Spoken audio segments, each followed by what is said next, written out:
Hey everybody, this is Galaxy Insider Adam Serrano, coming to you from the world-famous LACMA Museum here in Los Angeles, California. We're here for an exclusive look at the grand opening of Futbol, the beautiful game. Let's take a tour of the gallery, shall we?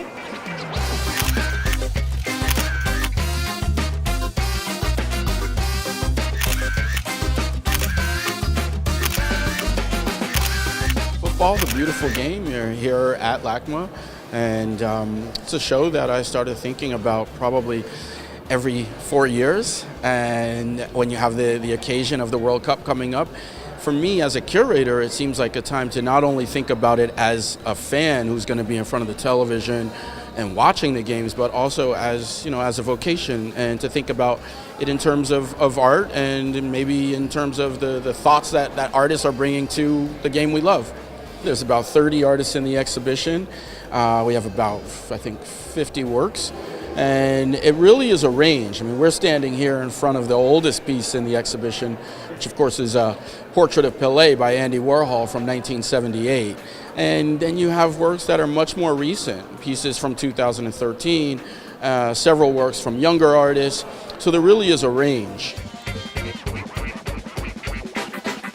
Well, I gotta admit, it's my first time to LACMA, and it's cool. I mean, there's so much to see. There's a lot of soccer history, a lot of emotion for the game. I think that's the biggest thing, is not just history, although that's part of it. It's more like the passion of the game. They capture the fans, they capture the emotion of the players, highs and lows. So it's cool to see. Favorite exhibit so far for me is probably the Zidane documentary. I mean, he was my icon. He's my favorite player growing up. I was fortunate enough to get to play against him in 2005 with the Galaxy, which was actually a couple months after that game was shot. Test your skills. We have Samuel Eto'o over here behind you. What's been your impression of this art? Break it down a little bit for me.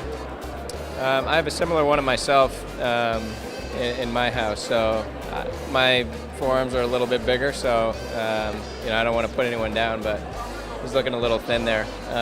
No, but it's cool. I mean, it's obviously very vivid, very bright, and my art skills aren't great, but it's a good. If I was him, I'd be happy. Take any art classes at Stanford? None. We went to Italy for the Venice Biennale, and Italy had just won the World Cup, and this was their brand new shirt they were selling. You know, you get a new star for every World Cup, and they had 4. And we were kind of like inspired by the fact that it was Madonna blue. And being in Italy at the time, seeing all of the Renaissance paintings, and they always paint the Virgin in this Madonna blue, right? The passion and the drama is really played out. It's kind of like life or death. Well, it is like joy, sorrow or joy, like those big emotions are there. And I think soccer says it even more than American football, because there's no mask. So we see the emotion of the players, like, directly. All right, tell me a little bit about your piece here. Okay, well, this piece investigates the commodification of soccer players, and also is investigating racism in football, and hence the bananas, this tripod, which also is quite representational of African stools, so bringing in the Africanization of football. Obviously, the crystals, the Swarovskis, are dealing with the opulence and the excessive amounts of money that is given to footballers, especially for transfers. And the soundscape is very, very important in this work, because it's a sort of a timeline from the very first black players playing in America, and then the first South African black player playing in England in a World Cup. All right, all you lovers of the beautiful game. Futbol, the beautiful game, runs from February 2nd to July 20th here at LACMA, and is included with a general admission ticket. For LAGalaxy.com, this is Adam Serrano.